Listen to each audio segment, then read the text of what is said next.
Hello, ladies and gentlemen, and welcome back to the channel. And today I'm going to go my review of WCW's Fall Brawl 1995. Starting off the evening, go to our first match of the night. It is Johnny B. Bad versus Brian Pillman. I thought this was a good match to start Fall Brawl 95. Back and forth matchup between Johnny B. Bad and Brian Pillman, with Johnny B. Bad keeping the pace of the match.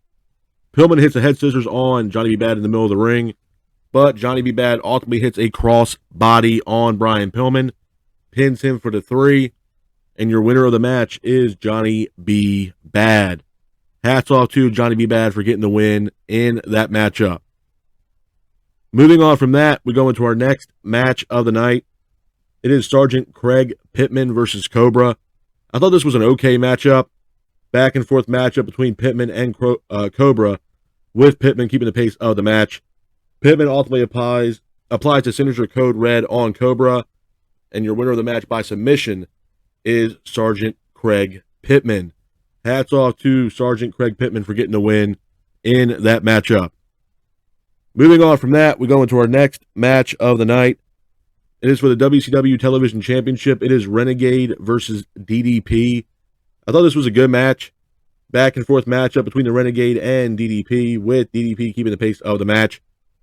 DDP ultimately hits his signature diamond cutter on the Renegade, pins him for the 3, and your winner of the match, and at that time, new WCW Television Champion, is Diamond Dallas Page. Hats off to Diamond Dallas Page for getting the win in that matchup. Moving on from that, we go into our next match of the night. It is for the WCW Tag Team Championships. It is Harlem Heat versus Dick Slater and Bunkhouse Buck. I thought this was a good match. Back and forth matchup between Harlem Heat and Dick Slater and Bunkhouse Buck, with Harlem Heat keeping the pace of the match. Nasty Boys end up attacking Dick Slater, and then Booker T goes for the cover. Referee doesn't see the attack from the Nasty Boys.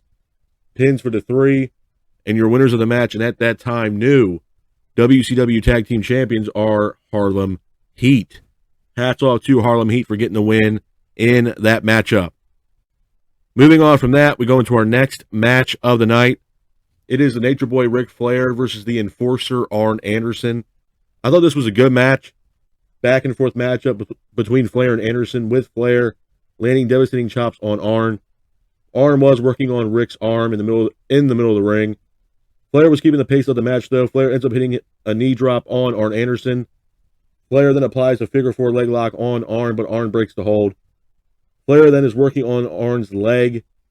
Pillman is here. Pillman ends up attacking Ric Flair, and then Arn ends up hitting a DDT on Ric Flair, pins him for the 3, and your winner of the match is Arn Anderson. Hats off to Arn Anderson for getting the win in this matchup. Moving on from that, we go into our next match of the night. It is the main event of WCW's Fall Brawl 1995. It is the War Games matchup. It is the Dungeon of Doom versus Hulk Hogan, Sting, Lex Luger, and Macho Man Randy Savage. I thought this was a good match. Back and forth matchup between both teams, with the Shark and Sting both starting the match for their respective teams. Dungeon of Doom was keeping the pace of the match, but Hogan ultimately applies a camel clutch. And your winners of the match by submission are Hulk Hogan, Sting, Lex Luger, and Macho Man Randy Savage. Couple things I'm going to say about Fall Brawl 1995 before I get out of here, man. Number one, it was an okay event. It wasn't the best. What I will say is this. I know, and I stated this in the past before, I know every pay-per-view has mid-card matches, and I'm well aware of that. But the Sergeant Craig Pittman versus Cobra match, and I mentioned this about Sergeant Craig Pittman, I believe it was last week or 2 weeks ago.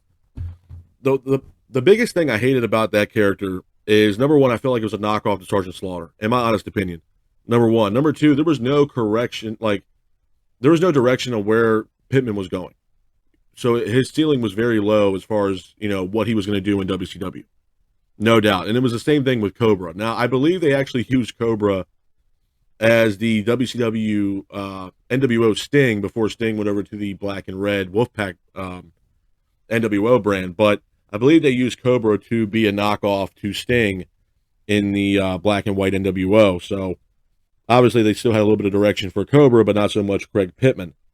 Renegade versus DDP. And I say this in the past as well, man. Renegade was a Ultimate Warrior knockoff. His career in WCW did not last long. Yes, he was television champion by default, in my honest opinion. I was happy that DDP got the win over Renegade. I thought the television championship for WCW was also very underrated. There was a lot of good matches that WCW put together with defending that WCW television championship.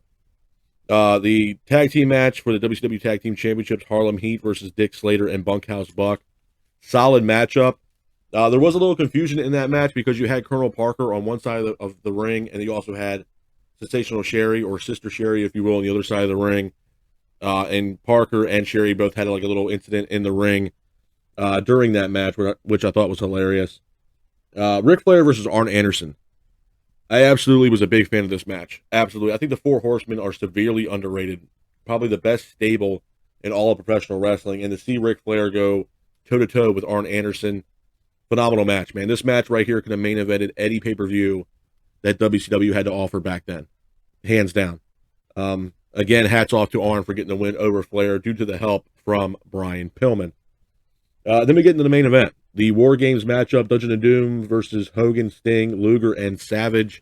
It was a solid match. At the same time, though, you can kind of see that, there was a little bit of issues between Randy and Lex Luger in that matchup, which, again, will set up a storyline into their following pay-per-view after Fall Brawl. But it was a decent match. I'm a big fan of the War Games match. Obviously, it's still being implemented today with the WWE main roster. I believe they're actually having a War Games match for Survivor Series this year, which is awesome.